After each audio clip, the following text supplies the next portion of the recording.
l'émission Grain de sel avec notre chef Éric Boutin. Salut! Bonjour Isabelle! On aime ça voyager à Grain de sel. Oui, vraiment. Ah oui, on est allé en Italie, on est allé au Japon et on reste sur le même continent puisqu'on s'en va en Asie. Oui, on s'en va en Asie pour une soupe repas. Une soupe repas avec crevettes, poulet. On a triché un peu, on a rajouté lait de coco, curry dedans. On fait un petit mélange de tendance. Donc, une soupe repas rapide et facile à faire. J'ai déjà faim. Qu'est-ce qu'on mange en plat principal? En plat principal, le bœuf croustillant à l'orange. Souvent, le problème du bœuf croustillant, c'est qu'il ne reste pas croustillant. Donc, on va apporter des trucs là, pour essayer de remédier à cette croustillance-là, chère. J'ai déjà plein de saveurs en tête. Ça va être bon. Ça va être parfait, j'en suis convaincu. Allez, à nos bols. D'accord.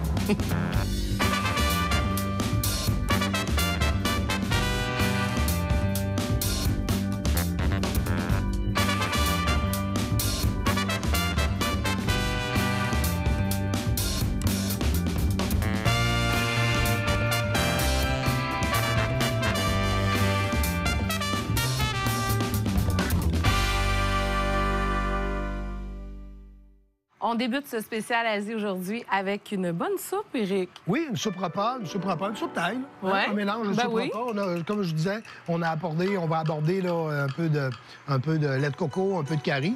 Donc, à la base même, on part ça. On commence avec les champignons, le Ouais. cas présent. Oui. Ne jamais saler. Lorsqu'on travaille avec des champignons, ne jamais saler. On va les dégorger. Pour quelle raison? Parce qu'ils vont se dégorger, ils vont remplir le chaudron d'eau, puis ils deviendront pas beaux, ils vont devenir tout bruns. Donc, on va attendre à la fin. On attend à la fin. Parfait. Là, je vais m'occuper du bok choy. Oui, exactement. Couper du bok choy pour donner une belle petite texture et une petite couleur verte avec ça.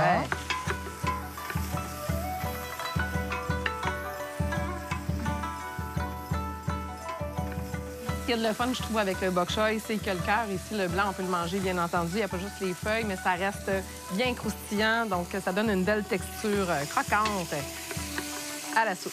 Quand on fabrique la soupe thaï, dans la cuisine française, bien souvent, on va colorer les aliments. Dans la cuisine, surtout dans les soupes repas comme ça, là, on les cuit, on les fait tomber, on tombe les légumes en ce sens qu'on les rend un peu plus. Vous allez voir, ils deviennent brillants, c'est-à-dire qu'il y a un contact d'huile avec tous les côtés, les facettes de l'aliment qu'on fait cuire. On évite de colorer, c'est-à-dire qu'on évite de donner une coloration aux affaires, à tout ce qui cuit à l'intérieur.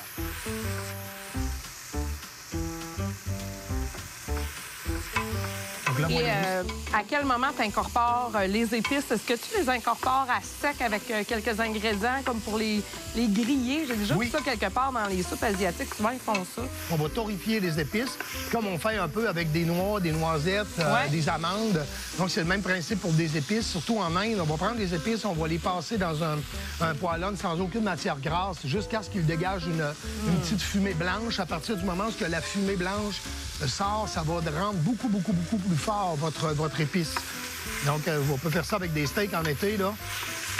On chauffe les épices, après ça, on met ça change dessus. tout, hein? Qu'on parle des épices, des noix, des graines de sésame. On avait justement une discussion là-dessus sur les graines de sésame. Hier, quand on les achète, elles sont blanches.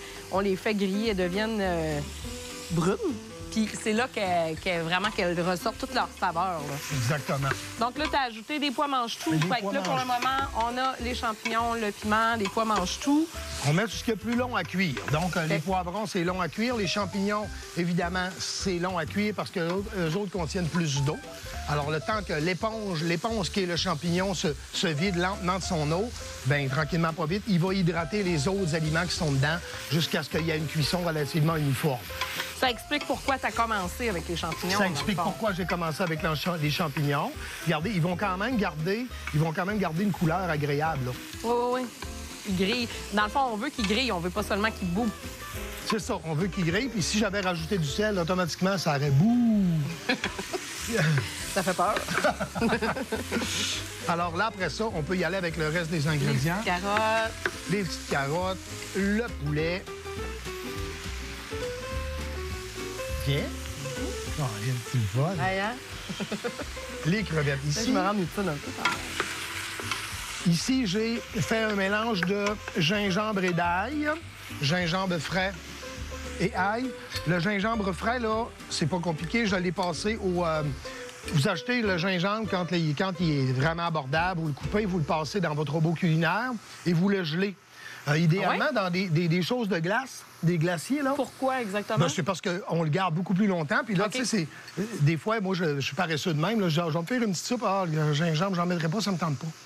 Je suis de même, moi. Ah oui, OK. Fait qu'à ce moment-là, ben, on l'a au congélateur. Puis on est à un autre niveau de paresse. On est à un autre niveau de paresse. Un champion du monde. Ah, un champion du monde, effectivement. Ben, alors, écoute, au mieux champion du monde de paresse que d'autres choses. C'est en plein ça. Fait que regardez, là, ça donne... Le mélange est tout fait. Et après ça, quand on sent la chaleur monter, là, après ça, on termine. On termine et on porte à ébullition. Bouillon de? Bouillon de volaille. Dans le cas présent, il n'a pas été purifié, donc c'est pour ça qu'il y a cette couleur-là. Vous allez trouver ça dans des magasins biologiques, là. Okay. Donc, il y a un peu plus de goût, disons-le comme ça. Puis deuxièmement, c'est ce qu'ils appellent du bouillon de poulet d'os. Donc, c'est un bouillon de poulet naturel. OK. Là, comme on peut dire, dans le fond, c'est un bouillon bio. C'est un bouillon bio. Un bouillon bio. Oui, alors voilà. Un bon bouillon bio. Un bon bouillon bio. Alors, je vais mettre un petit peu d'échalote là-dedans. L'échalote, j'en mets à 2 reprises. J'en mets au début, là, dans cette partie-là. Frais au moment de servir. Et au moment de servir. Au moment de servir ça avec de la coriandre fraîche. Là, et voilà, comme ça. Le lait de coco. Le lait de coco. À quelle quantité environ? Environ une tasse et demie. Environ une tasse et demie. Vraiment bon. On sent là, les odeurs. Oui, ça sent le bonheur. Ça sent les bons légumes, bien sûr. Mais le gingembre, l'ail, là, qui commence à vraiment prendre... Un peu de curry. Oui.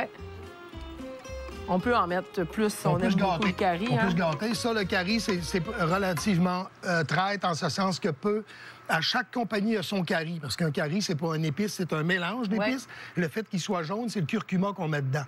Donc, si la quantité de curcuma augmente, il y a des currys qui sont extrêmement jaunes fluo, puis ils goûtent tellement de curcuma qu'il n'y a pas de fun à avoir du tout. Puis il y en a d'autres qui sont extrêmement piquants. Ils vont être moins jaunes. Donc, personnellement, j'utilise toujours la même marque. Comme ça, je le sais que ça va me donner un bon résultat. Si à toutes les fois on change de curry, votre recette n'aura jamais le même résultat. Vous ne saurez jamais à quoi vous en tenir. Moi, je suis vraiment maniaque du curry. C'est une des épices, un des mélanges d'épices que j'aime le plus. Personnellement, j'aime beaucoup le curry vert. Il y a le curry rouge, il y a le curry jaune. Justement, tu mentionnais que dans le curry jaune, c'est le curcuma qui donne la couleur jaune pétant. Dans le curry rouge, qu'est-ce qui fait qu'il est rouge comme ça? C'est les piments? C'est des variétés de piments. Le curry vert, de mémoire, le curry vert, il y a de la citronnelle dedans. Oui, il y a plus de fines herbes dedans. Oui, il y a plus de fines herbes que ça. Je viens de rajouter de la pâte tomate pour donner à ma soupe une petite couleur rosée. OK. À partir de ce moment-là, on laisse bouillir. On porte à ébullition, là, je vous dirais peut-être 6-5 minutes. À partir du juste là, pour donner un coup. L'important, c'est que les légumes soient encore croustillants. Je pense un bon truc, là, si t'es d'accord, c'est que quand le lait de coco avec le mélange de curry se met à mijoter, ça change un peu de couleur. C'est comme si le curry prenait plus de teinte puis que le lait de coco sortait son gras. Oui, exactement. Le lait de coco contient beaucoup de gras, donc il va monter à la surface. Quand vous allez, si jamais il vous reste de la soupe, vous allez la mettre au froid, vous allez voir, il va y avoir une petite pellicule de gras parce que lui, il va figer à sa surface. Donc, c'est normal, c'est un gras qui est naturel. Alors là, je vais rajouter peut-être une petite affaire de curry dedans. Ah, oui. Bien, on le voit d'ailleurs dans une canne de coco quand on l'ouvre. Oui. C'est dur sur le dessus et on peut le percer. Puis là, on peut faire sortir le jus du lait de coco. À partir du moment où notre soupe est prête, on va comme ça. Moi, ce que je fais, je prends des ramen commerciales, comme ça ici. Puis... Tu veux vraiment mettre ça dans la soupe? Oui, c'est comme ça que j'utilise. Bon, mauvaise idée. Ben voyons.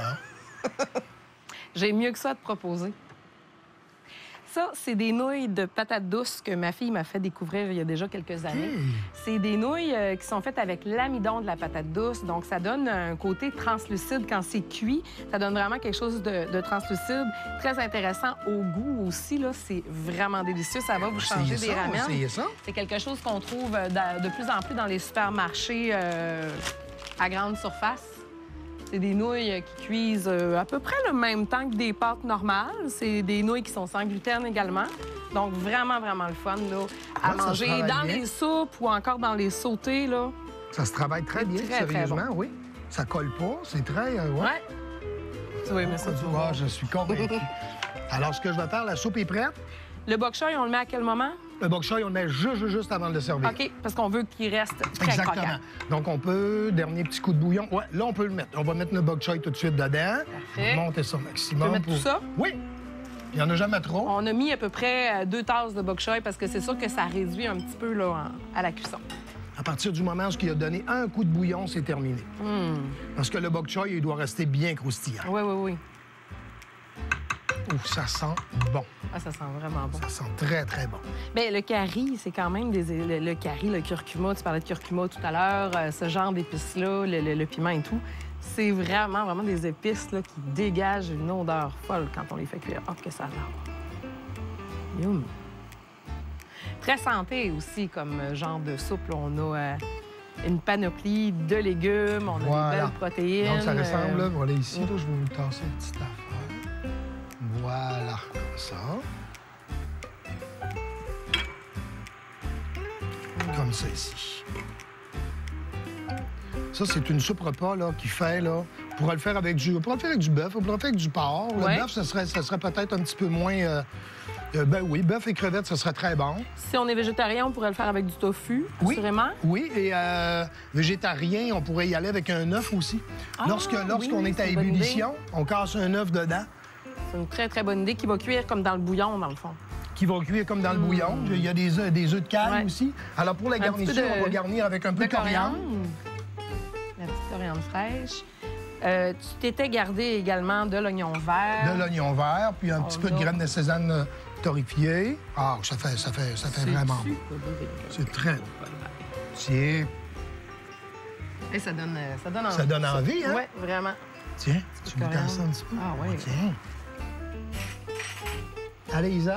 C'est vraiment une belle entrée, je trouve. Franchement, là. Autant en entrée qu'en plat principal, on peut y aller. Vraiment.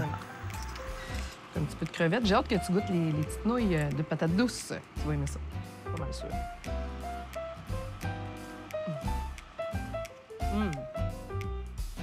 C'est délicieux. C'est bon, hein? Très réussi.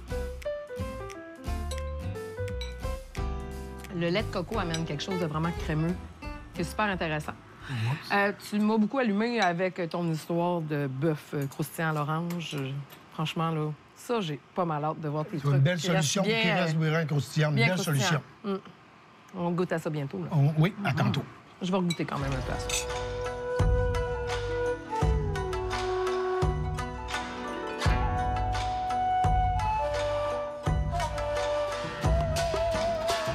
Le plaisir d'avoir un ami qui est chef cuisinier, c'est que des fois, on peut l'utiliser pour avoir des petits conseils en cuisine et on peut même faire des demandes spéciales, comme aujourd'hui, le bœuf à l'orange croustillant. Moi, j'avais vraiment envie de démystifier cette recette-là parce que, pour être honnête, je suis allée voir sur Internet puis j'ai pas vu beaucoup de recettes qui m'ont satisfait, que j'ai essayé puis que je me suis dit « Ah ouais, ça reste croustillant. » Non. Fait que je voulais vraiment que tu nous cuisines ça, que tu nous montres comment le faire. Oui, en fait, le goût, pas le goût, mais la texture croustillante est donnée à cause de la fécule de maïs. OK. La fécule de maïs, peu importe, vous le savez, lorsqu'on épaissit une soupe, le contact de chaleur avec la fécule de maïs fait qu'il y a automatiquement un resserrement qui se fait des molécules, que ce soit dans de l'eau, que ce soit dans du bouillon. Alors, c'est le même principe pour la viande. Ce que j'ai fait, c'est que je l'ai fait mariner dans un peu de fécule de maïs avec du bicarbonate de soude et de la sauce soya pour humidifier. Donc là, ma viande est humidifiée, comme vous le voyez. Et juste avant de la saisir, je vais la passer dans de la fécule de maïs.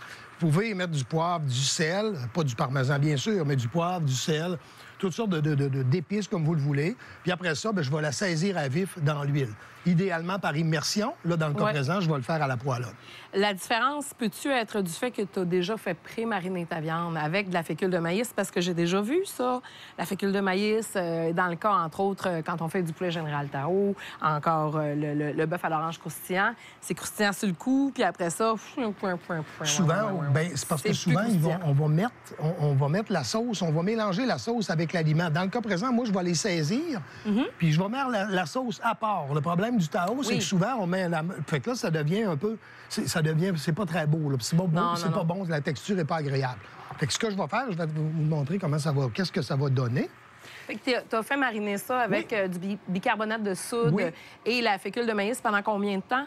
Environ, je vous dirais, là, peut-être une petite heure. OK. Ouais. Mais c'est tout? Tu n'as pas rajouté aucun corps gras? Ça a comme fondu dans la viande, là? Exactement. Est-ce que ça peut l'attendrir? Tu sais, je pense à la bicarbonate de soude. Le bicarbonate de soude, c'est exactement ça. Okay. On voit souvent dans les recettes, surtout anglaises, je ne sais pas pourquoi les Anglais travaillent beaucoup avec le bicarbonate de soude. Fait que des pièces d'agneau, tu sais, c'est un peu plus tirailleux de l'agneau, là. Bien, justement, les Britanniques vont beaucoup travailler avec du bicarbonate de soude dans l'avion. Dans l'agneau, dans l'avion. En avion, là, En quand avion, tu fais là. un petit sauté dans l'avion. Il y a une recette là, anglaise, là, on appelle ça de l'agneau soufflé. Donc, Soufflé? Oui, c'est de l'agneau soufflé. C'est des pièces de viande d'agneau qu'on met dans de la fécule de maïs avec de la poudre à pâte. Donc, il y a comme une espèce de gonflement qui se fait au niveau de l'agneau. Puis à ce moment-là, ben ça fait que l'agneau, quand on le mange, il vient tout juteux. Tu sais, c'est vraiment le fun comme texture. Alors, moi, je fais une petite salade pour accompagner c'est ça que j'allais dire, Isabelle. Tu peux nous faire juste une petite salade de décoration parce que ce qu'on va faire, c'est qu'on va servir notre bœuf avec un petit riz acidifié, oui, ça se dit, ça. Et puis une petite salade à côté. Fait que, regardez, voyez-vous, là, à ce moment-là, là, à la maison, là, vous allez pouvoir le faire avec vraiment la poêlonne, là, vraiment chaud. Puis après ça, il va rester juste à chauffer la sauce. On aurait pu le mettre dans la friteuse aussi. On aurait pu le mettre dans la friteuse aussi. C'est sûr que par immersion totale dans l'huile, c'est encore mieux, là. Comme ça. Voilà. Oui, là, ça pétoche, fait que c'est bon signe. Ça, je vais garder ici ce petit plat-là parce que vous allez avoir un surplus d'huile. Donc, lui, je vais le mettre là, dans ça, ici. Moi, j'adore vraiment là, le bœuf à l'orange croustillant. La seule fois où j'en ai mangé vraiment du bon, c'était dans des restos. Puis j'ai déjà essayé d'en faire à la maison. Puis c'était justement le problème numéro 1. C'était un bœuf à l'orange semi-croustillant. Semi-croustillant. Il manquait un petit peu d'ardeur. Donc, c'est toujours ça. Là. Vous allez voir, il y a aussi la façon de mettre la sauce aussi dedans, là, qui joue. Alors, voilà. Au niveau de la sauce, c'est comme une base de sauce Tao que j'ai fait. Bien, on voit là, à la couleur, dans le fond, là, qu'elle est brune un peu comme la sauce Tao. Oui, à partir de jus d'orange. Ce que j'ai fait, c'est que j'ai mis du jus d'orange, j'ai porté à ébullition, j'ai rajouté de la sauce soya. C'est pas une sauce par étape. C'est une sauce, vous la retrouvez sur le site Internet. Là. Oui. C'est pas une sauce par étape. On mélange tout, on porte à ébullition. Puis quand c'est bien, ça a donné un bon coup de bouillon, on épaissit à la fécule de maïs. C'est une sauce qui est géniale pour bien les affaires. Oui, vous pouvez mettre ça avec du poulet. Ah oui, avec du poulet, avec du porc, avec du poulet pané, comme du Tao, justement. Voyez-vous, là? Ah wow, il est bien grillé, là. Là, ça commence à donner le résultat que c'est supposé donner.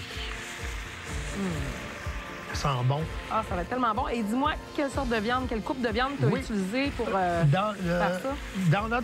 Dans la recette originale, on peut travailler avec de la bavette de bœuf. Bavette de bœuf parce qu'elle est plus goûteuse que les autres pièces de viande.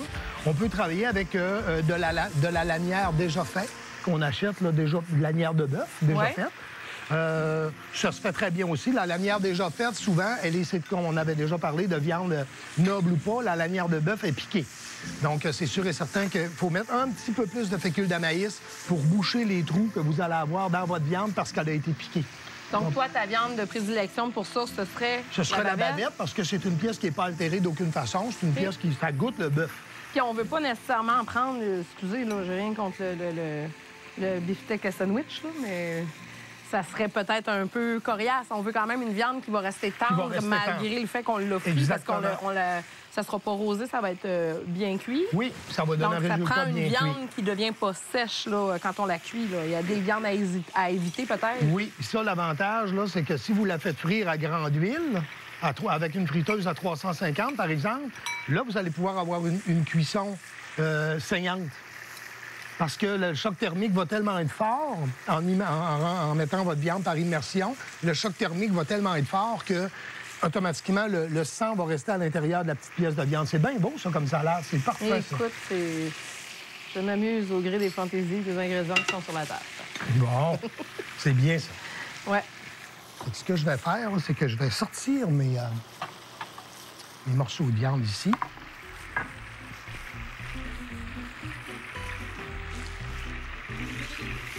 J'ai vraiment hâte de goûter parce qu'effectivement, à la texture, le bœuf a l'air vraiment croustillant. Donc, c'est intéressant. Après, en fait, c'est que Là, ce qu'on voit... Isabelle, je vais te laisser monter l'assiette aujourd'hui. Tiens. Oh, Ben wow. oui. Quel ça, honneur! Ben Le oui. chef me laisse monter l'assiette. Je peux faire tout ce que je veux. Moi. Fais tout ce que tu... Génial. Donc, on va y aller, bien sûr, avec un peu de riz. On a utilisé, dans ce cas-ci, du riz à sushi Oui, du riz à sushi. qu'on a moulé. Donne une belle petite boule de riz. Pour ce qui est du gras, je l'enlève comme ça ici, parce qu'on n'a pas besoin de tout ce gras-là. Effectivement. L'erreur qui se fait généralement, c'est que là, j'aurais laissé la viande dedans, j'aurais vidé la sauce dedans, ce qui aurait fait que ça aurait ramolli ma fécule de maïs. Puis là, c'est là que ça serait devenu un peu beaucoup moins croustillant, disons-le comme ça, là. Ah, ben c'est très bien, ça. Donc, ta sauce, qui déjà, en la chauffant, bien, hein, quand on chauffe des ingrédients comme ça sent tout de suite. là. C'est vraiment bon. Non, puis là, je vais placer le bon. bœuf ici au bout. On commence à sentir le goût, Oui. le goût de l'orange. Attends un petit peu. Je vais te la placer de cette façon-là. Wow! Ça a l'air délicieux. Ça Est-ce que sent tu as bon. mis quand même pas mal d'orange dedans pour qu'on goûte bien le goût de l'orange? La base de la sauce et le jus d'orange. Donc là, vous pouvez travailler avec... moi, je vous conseille là, du jus avec pleine pulpe, hein, le gros kit, puis avec plein de pulpe dedans pour la sucrer, parce que vous allez le rajouter, votre sucre, là. Moi, j'aime beaucoup l'orange. Si on se fait bonne conscience en achetant du jus d'orange demi-sucre, pardon, ben là, vous allez en rajouter de toute façon parce que ça va être trop acide. Donc, la recette de base que vous retrouverez sur le site est faite avec la façon des sucrés à moi, bien sûr, donc tout est relatif. Mais je vous dirais que j'essaie de garder... il faut pas trop se gêner, là. C'est pas un plat pour... on n'en mange pas tous les jours, d'ailleurs, là. Fait que ça, c'est pour ça qu'on peut se gâter un peu. Moi, j'ai rajouté un petit peu de zeste d'orange pendant qu'il y avait une le très dos bonne tourné. idée. Voilà. Je pense que ça va rajouter un petit kick. Et voilà. Donc, on met bien sûr la sauce à la dernière minute parce qu'on veut Exactement. garder le croustillant juste au moment de servir. On peut mettre également un petit peu de graines de sésame.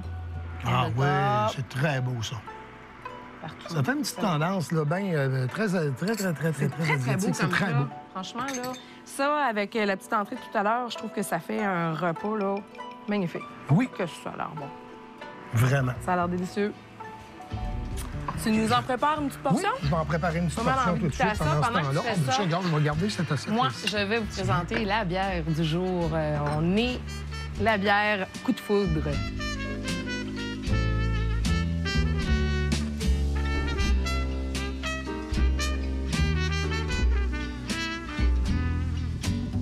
La bière de la microbrasserie Les Grands Bois, c'est une bière qui est blonde, qui est vieillie en baril de chêne avec une finale boisée qui sera parfaite avec les saveurs de l'Orient.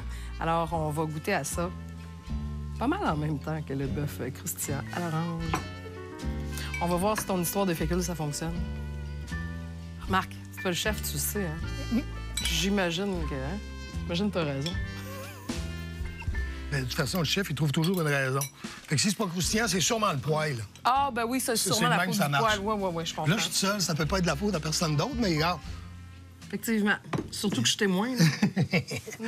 Fait que je vais mettre un peu de carotte, je vais essayer de la faire comme tu l'as fait, Ben là, t'as peu, là. avec autant d'amour. Mon petit grain de sel. Ah oui, Hein, OK, quand même. OK. Je voulais avoir Oui. la même dose d'amour que tu avais mis dedans. Ben, écoute, oui, absolument. J'aime beaucoup travailler avec les zestes, que ce soit d'orange, de citron dans des recettes. Là, quand on veut vraiment un kick de l'ingrédient, là, c'est l'idéal. Bon, fait qu'on... Ah, ça sent bon. Oui, vraiment. Avec la petite sauce ici. Tiens, Isabelle, on goûte à ça.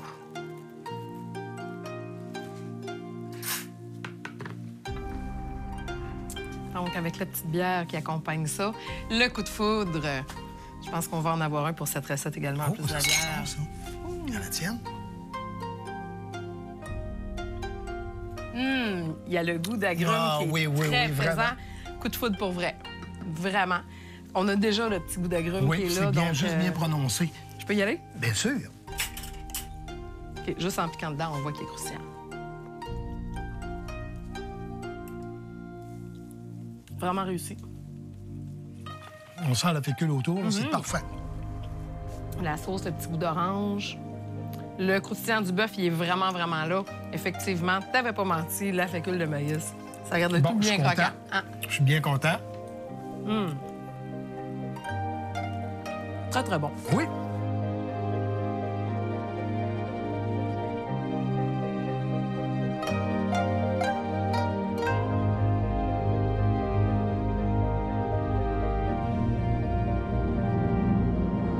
J'aime bien avec le petit goût d'orange puis le petit zeste, là. Franchement, c'est le fun. Qu'est-ce qu'on cuisine à la prochaine émission? Oui, la prochaine émission, on travaille l'agneau. Donc, on va y aller avec des keftas d'agneau.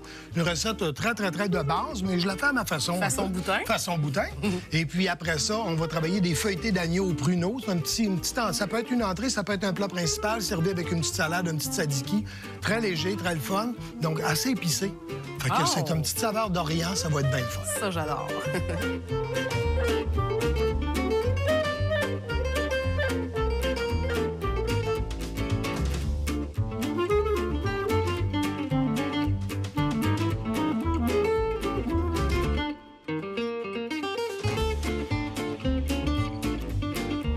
Est-ce qu'on invite l'équipe à venir goûter à ça? Parce que franchement, c'est vraiment réussi. Tu le manges tout, là, oui? Ben oui, là, il en reste pas beaucoup si vous voulez goûter, là, gang. C'est le temps. Dépêchez-vous. Oui, parce que ça descend à... C'est bon. C'est vraiment bon.